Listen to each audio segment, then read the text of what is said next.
आचार्य चाणक्य ने मानव कल्याण के लिए एक चाणक्य नीति की रचना की है, जिसमें उन्होंने राजनीति, युद्ध और लोगों के साथ बराबरी बनाए रखने के लिए मार्गदर्शन किया। अपनी नीति शास्त्र में उन्होंने मनुष्य के जीवन के कई पहलुओं को गहराई से साझा किया है।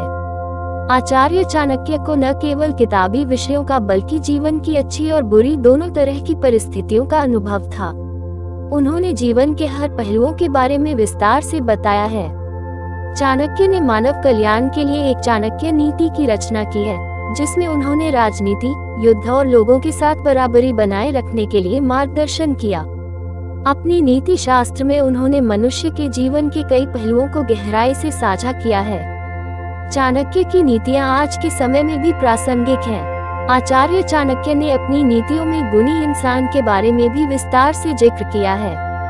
उनके अनुसार व्यक्ति के अंदर कुछ ऐसे गुण होते हैं जो उसे सफल बनाते हैं और माँ लक्ष्मी भी ऐसे लोगों से प्रसन्न रहती हैं। चलिए जानते हैं इसके बारे में। अन्न का सम्मान।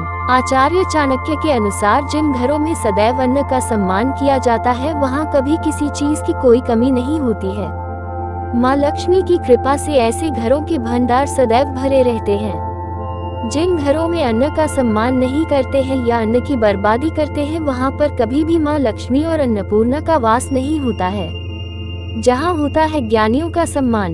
मनुष्य को सदैव ज्ञानी लोगों की संगति करनी चाहिए और उनका भलीभांति सम्मान करना चाहिए।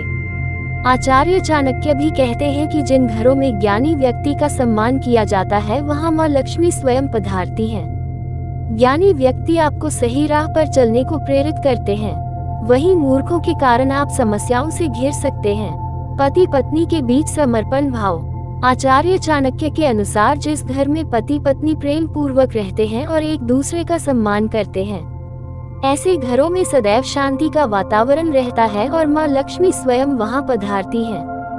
वहीं जिन घरों में एक दूसरे का सम्मान नहीं किया जाता है, पति पत्नी बात बात पर झगड़ते रहते हैं, वहां दरिद्रता का वास होता है।